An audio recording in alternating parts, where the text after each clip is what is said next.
Hello. Take 3 or 4 now. Hello. Today I'm going to open up this Altair-Duino kit. Just got it today. Going to open this up and start building it. First we'll just take a quick peek at opening it and what the parts are inside. Alright. Opening up this.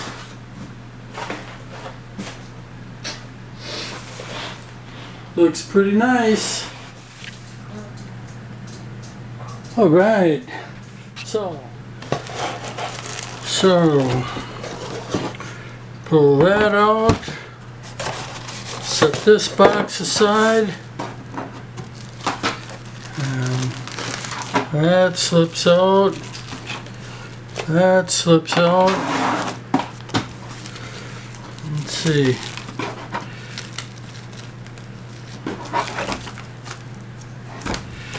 There's a method to the madness.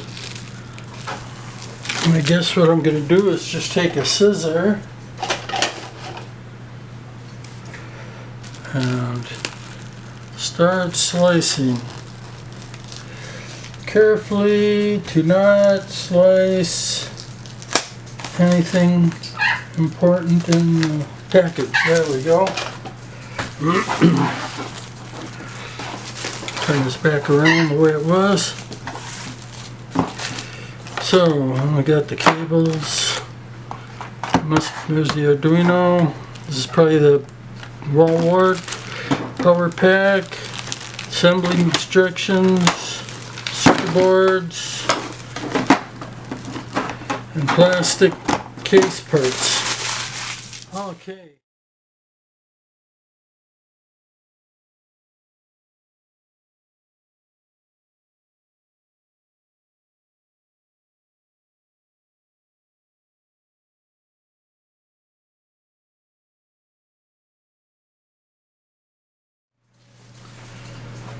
Okay, first step in the book. It says other parts needed. You know, soldering iron with a nice tip, flux, rosin, desoldering tool optional, it says, and a Phillips needle nose and side cutters. Phillips needle nose and side cutters. Right there. So now find a bag labeled 1K resistors.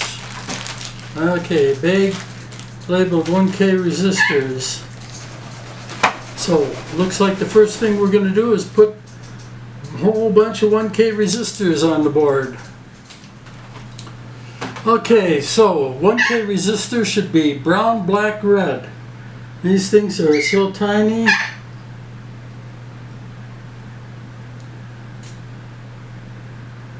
They don't look brown, black, red to me. Looks more like brown, black.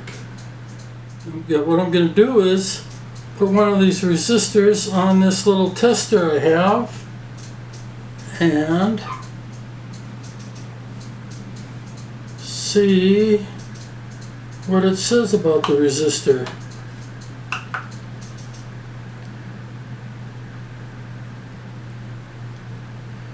It says 995.2 ohms.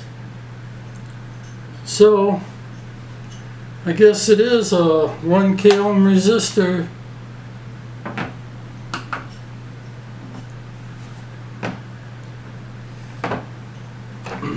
I love these little testers. They're very cheap to buy on the internet and they just make life easier for figuring out parts. Alright, few tips. One, when soldering the resistors on board, I soldered one pin, made sure everything was straight, then I soldered the second pin of the resistors.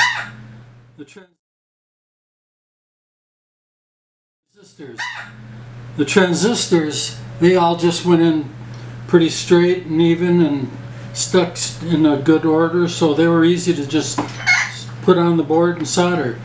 Then comes these connector pins for the Arduino board.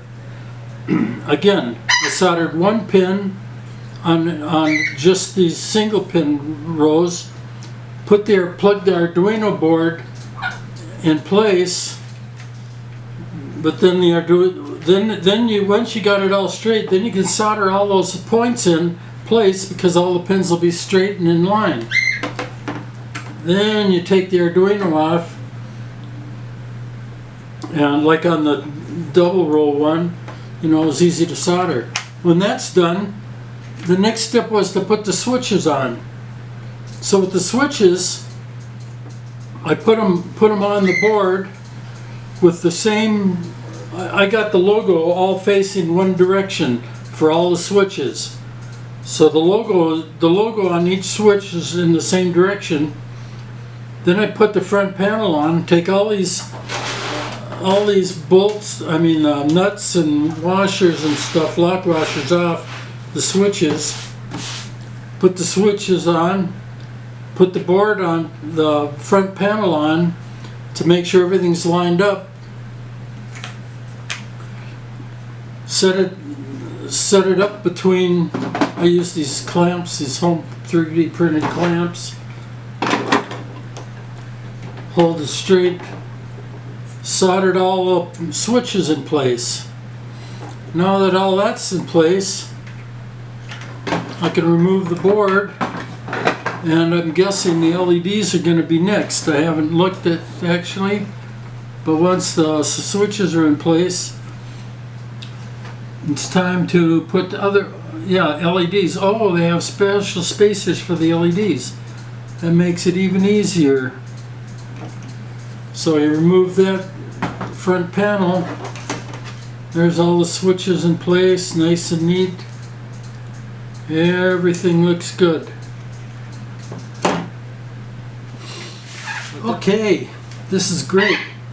Got the LEDs all in place. The switches are all in place.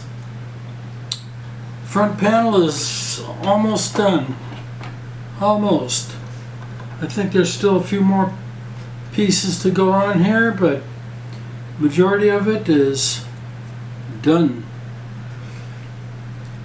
So the spacers for the LEDs was great.